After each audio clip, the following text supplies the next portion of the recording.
I'm going on an adventure. So there's only one way to figure it all out. Unzip the archaeology. Make it naked.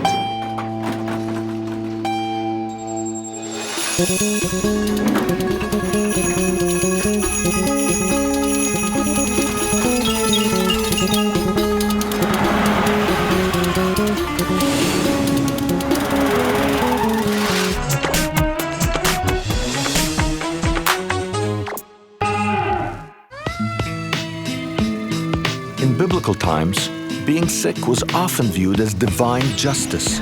If you suffered from blindness, skin disease, or maybe a bum knee, chances were that you brought it on yourself. Falling ill was no picnic. Not only did the ancients lack basic medical care, but sometimes those with the mark of sickness were banished. And of all the illnesses you could get, nothing was worse than leprosy. According to the Gospels, the only cure for this terrible disease was the hand of Jesus. But many scholars now believe that due to a mistranslation of the Hebrew Bible, Jesus might not have been curing leprosy after all.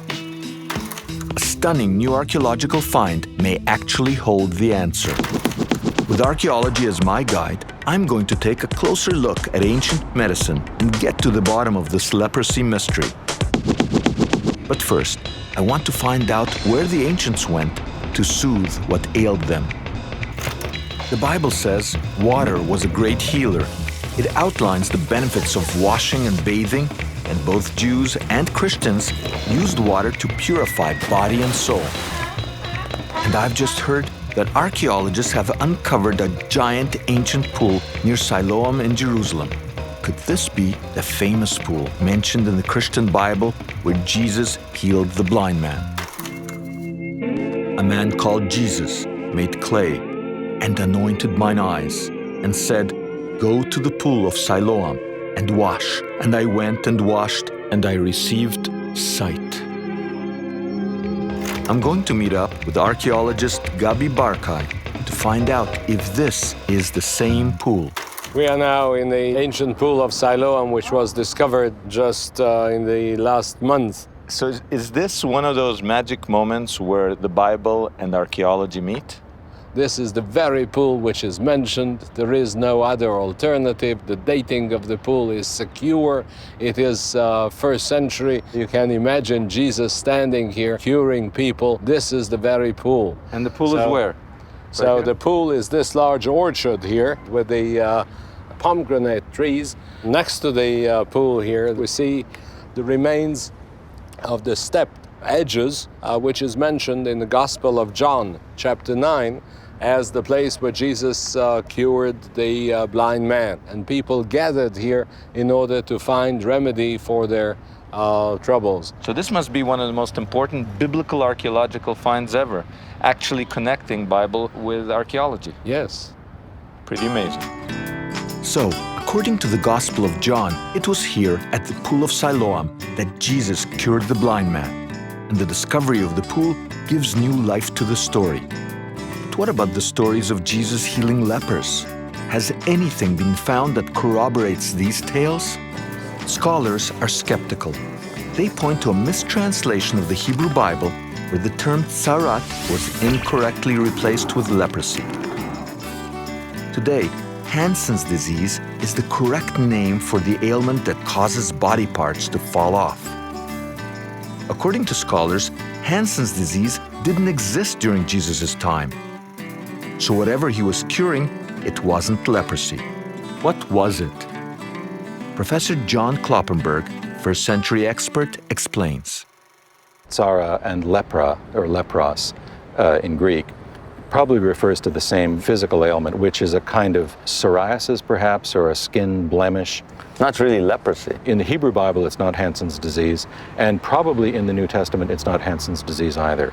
The problem is that when you use a word like lepros, and then subsequently lepros gets identified with Hansen's disease, it becomes a sort of an automatic equation that Jesus is curing people from leprosy, but You telling me he just cured people of the heartache of psoriasis? That's what we're talking about? well, we might trivialize this, but if you read the injunctions in Leviticus about what one has to do as a leper, you are separated from your social unit, from your family. So the heartache of psoriasis was not so much the actual itching, was it was a sign of impurity.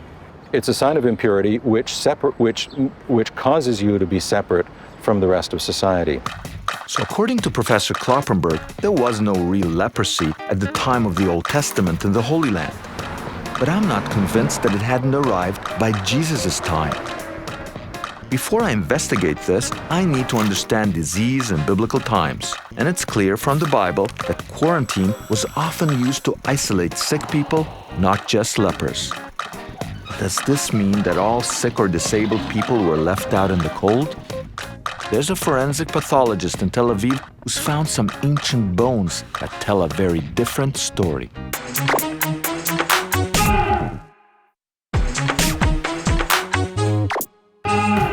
In ancient times, leprosy was the most feared of all diseases, not just because it was incurable, but because the Bible decreed that lepers must be cast out from their homes. A leper's lot in life was one of solitary suffering.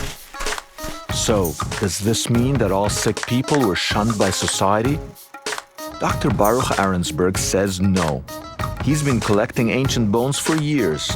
He can read a bone like a book. And the bones in this box have a surprising story to tell. They reveal that the ancients were not heartless, but compassionate. We have here from the Roman period, I see. you can see these are bones that were found not far from Jerusalem, and you can see that Totally twisted? inside of the vertebra, it is divided by a wall. How old was she when she died? She was around 25, 30 years old when she died.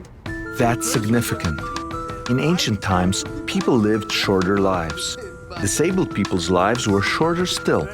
Finding ancient bones that show severe disability and a relatively long life can only mean one thing.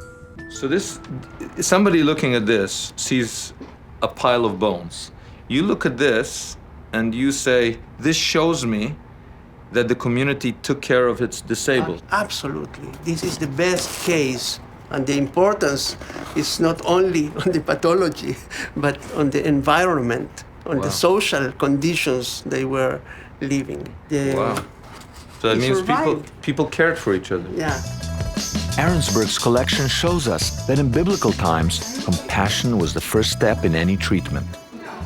But compassion alone doesn't mend broken bones. So who did the ancients go to for more sophisticated care? I'm meeting Ofra Rimon, curator of the Hecht Museum in Haifa. She's gathered an astonishing array of medical paraphernalia from the first century that helps us understand what kind of treatment was available to ancients who fell ill. Okay, here we see medical instruments. Wow, how old are these? 2,000 years ago, No way. there was a custom to bury the physician along with all the instruments that he used in his life. You mean like if he screwed up and didn't save the patients, they buried him with his No, tools? no. Right. Okay, Simcha, let's focus on what we have here in this vitrine. You can see that the instruments are very delicate, very small in size. For instance, the scalpel. Scalpel. And what you have here is just the handle. There was a blade here. Yes, it was made of iron, but iron oxidized, and that's why it was not preserved. Did they use it for operations? Yes. Another medical instrument is the probe, and it was where did used. they probe? They were used for examining cavities in the body. I can imagine 2,000 years ago, patients going, not the probe, doctor. Anything but the probe. Okay. Examining these ancient surgical instruments shows me just how sophisticated first-century medicine was. But what about pain? Opium. Opium, yes. This vessel is more than 3,000 years old, and it was produced in Cyprus. You can see the similarity between it and between the shape of the poppy seed. It's so much alike. Even the color, eh? Even the color, exactly. Now, were they doing that for entertainment reason or for medical reason? It was mainly for medical reason. You can use the opium while you have pains and also by drinking. You know, they operate people. Oh, it's like an anesthetic. Yes. So this is a 3,300-year-old anesthetic, in a sense, or at least a medicine. Yes, exactly. Were lepers using imported opium? I don't think so. I wonder what other medicines were available. Today, there's a lot of attention paid to the healing powers of plants and herbs. But what about the ancients? Dr. Sarah Salon, founder of the Natural Medicine Unit of the Hadassah Hospital in Jerusalem, has been studying how the ancients used these early medicines. So tell me about herbs in the Bible. There are many, many, many plants that are mentioned in the Bible. The prophet Ezekiel says, the fruit shall be for food, the leaf for medicine. So he saw fruit as food, but he saw the primary function of herbs as medicine. Yes, of course. Ezekiel, I mean, that's a Ezekiel. heavyweight. They're all heavyweights. There are no lightweights. In the Bible. No. But the local people in this region for thousands of years have used these medicinal plants as folk medicines. Is there any kind of detective work involved? Did you look in the Bible, find out some herb, ate it, and cured leprosy with it? I just want to say that there are many roots to the same truth. We took many of these medicinal plants and we grew our own medicinal plants based on the wild seeds. So you grew biblical plants? Yes, we grew biblical plants. And then we harvested them and then we began to test them. And what do we find so far? Well, we find that they were right. They really do have a very powerful antibacterial activity. Do they make a good salad? Some of them do, and some of them taste really awful. Really horrible. Really bad? We're also looking at them for their effect on the immune system. And we find that some of those herbs mentioned in the Bible, like the Artemisia, do have a significant effect on the immune system, a positive boosting effect on the immune system. In terms of the Gospels, Jesus' time, Yeah. is there anything mentioned there? Myrrh, mentioned in the Bible by the three kings bringing gifts of myrrh. Why myrrh? Because of its use in anointing, but also as a medicine. It was more valuable than gold. You have to understand that in the Bible itself, there are very few references to actual disease and a plant. One of the few references is when Hezekiah has boils all over him, and the prophet Nahum gives him figs to eat to cure the boils. Now, people are looking at figs and they find that they are anti-infective and they're also anti-cancer, apparently. Coincidence? I think not. There are no such things as coincidence, especially when we're talking about the Bible. Dr. Salon's research proves the Bible's health tips really do work. But I've heard that another plant was used in ancient times, a plant that's illegal today, but one we've all heard of, and maybe even tried. Cannabis. Were the ancients just toking up to relieve the pain? I feel very good. Can somebody help me stand up, please?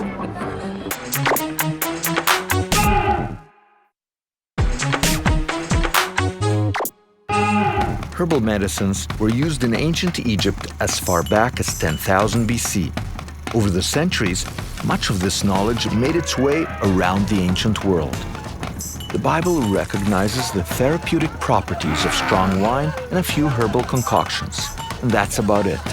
But some are suggesting that by Jesus' time, the ancients were getting high for medical purposes.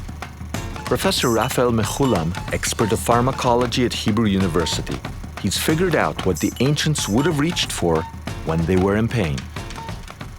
Well, my lab is a chemical lab. We work in chemistry and pharmacology, mostly medicinal plants, in particular cannabis, marijuana, hashish. You're an expert on marijuana. Well, I've worked on that for many years. We identified the active compound in marijuana, THC. Now, wasn't some cannabis found in a tomb here in Israel? They found a Roman tomb near Bet Shemesh, 20 kilometers south of Jerusalem. They found a young girl there that had died at the age of 14 maybe. She was pregnant, too small to give birth, and therefore she was obviously in fantastic pain. And they found some ashes next to the remains. So they gave us the ashes to analyze, and we found traces of cannabis. It shows that at that time they were using cannabis. Oh, they used it for pain, they used it for apparently what we would call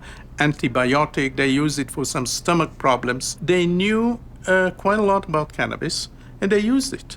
As I walk the streets of Jerusalem, I think about how easy we have it. Doctors and hospitals, easy access to medicine. The ancients didn't have it so good. The best these pharmacologically challenged people could hope for was a few puffs on a marijuana pipe. I'm not about to try cannabis myself, but I will try the next best thing, a traditional Middle Eastern treat, the hookah. It might just be what the doctor ordered. I'm gonna have my first nargila experience. The nargile, a Turkish water pipe. The tobacco is placed in the metal top and kept burning by a small piece of charcoal. The smoke is cooled by being drawn through the water in the bowl. This is a first for me, and they assure me this is tobacco. Take my little piece of coal and stick it on top. All over the Middle East, to this very day, people understand about medicine and the therapeutic use of smoke and tobacco. The smoke may not be good for you, but just relaxing and not doing any chores, that's good for you. Just the general attitude that you're getting away with it is very therapeutic. Very nice, very nice. I think my coal is not hot enough. I have a deficient coal.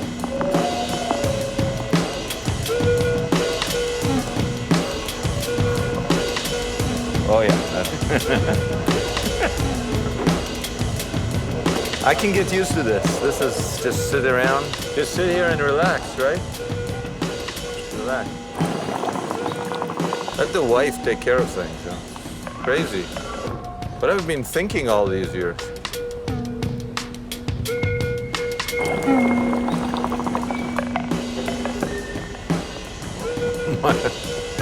I am getting a little lightheaded. Actually, I'm getting quite lightheaded. I feel very good. Can somebody help me stand up, please? Can somebody help me stand up? Time for me to take a walk and clear my head. The effect of the smoke was a little more than I anticipated. The hookah may not actually cure anything, but it definitely has some kind of anesthetic property. I feel pretty good. But what if you had leprosy? The Gospels tell us Jesus healed it. But that was a miracle. And many scholars reject the notion that Jesus healed leprosy at all. Some go so far as to say that leprosy didn't even exist at the time of Jesus. But now, archaeology has proven them wrong. We're going with archaeologist Shimon Gibson to an ancient cave where he made the discovery of a lifetime. He's found the world's oldest leper.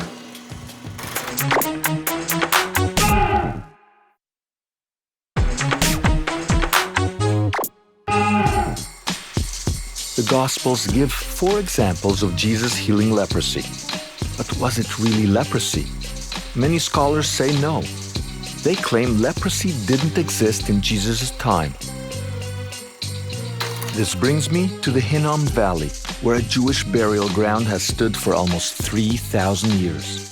It's here that Professor Shimon Gibson has single-handedly solved the leprosy mystery. What's the significance of this tomb? Well, here we have the oldest evidence of leprosy in existence. Anywhere. Relating to Hansen's disease, where you have a nose falling off and disfigurement and so forth. Do we have any example of leprosy anywhere in the world earlier than this? Not as far as I'm aware, no. Let's go in. There are going to be possible spiders, rabid dogs, sharp stones. You're not joking? No, I'm not joking. Possibility. And you're lucky you've got big boots on. What about tomb fever? There's such a thing? No, it's called cave fever. Yeah. I actually was ill with it. They're little bugs. What they do is they infect your bloodstream and then you'll go crazy. Well, you're already crazy. So. Nobody will notice, right? Okay, let's go in now. Watch out for the spiders. Sound man's not coming in. Low light man doesn't stop the naked archaeologist. Oh my goodness. I found an ancient battery. Good. How do we do this? Well, you've got to take that. Okay. And then I'm going to go down. See obey, yeah. So this is the first tomb chamber as soon as you come into the cave. And in the walls you have these loculi in which the bodies were placed. The tomb robbers decided to check on one of these loculi, which turned out to be access to a lower chamber. Now this is a very deep shaft here. There are all these slugs on the wall. Yeah, come on down. Whoa, I hate that slug. Some people eat slugs. They eat slugs? Yeah, you got to. How do you get through this without touching the walls? You just slide forward. Okay, this is all very intimate. I just want to make sure there's no dog or something down there. What the hell is that cocoon thing? Don't know. Just remember, we gotta get out of here afterwards. Don't get nervous. You're with me. Do you see all the bones here? Look, do you see here? This is one of these burial niches in which the bones were placed after the body had decomposed. You can see this is part of a leg bone. There's even part of a jaw here. These are the stone slabs which covered the entrances to the loculi, and they've all been ripped off. This first-century crypt once contained dozens of ossuaries, or stone burial boxes, all of which have either been destroyed or stolen.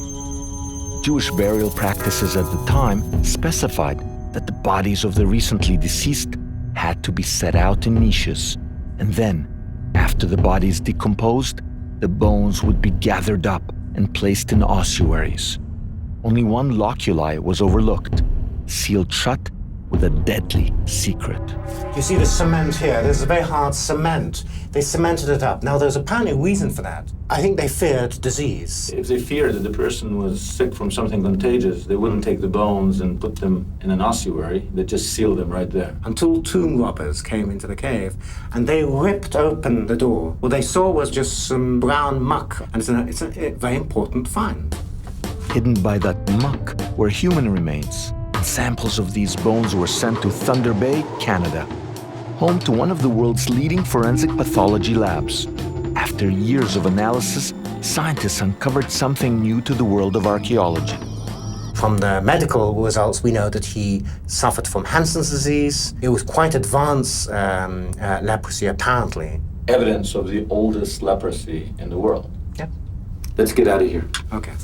We may never know if Jesus actually healed leprosy, but with these dates confirmed, Gibson's discovery proves that leprosy did exist during Jesus' time, most likely introduced to the Holy Land by Roman soldiers returning from India.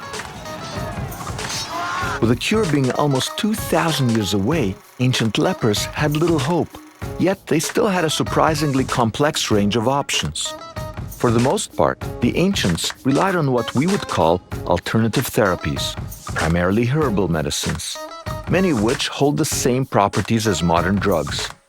And if they didn't come across Jesus, there was always the hookah to ease the pain.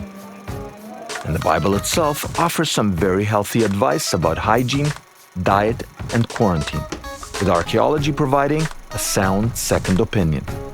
I know this is stupid, but I didn't know strong tobacco could make you high.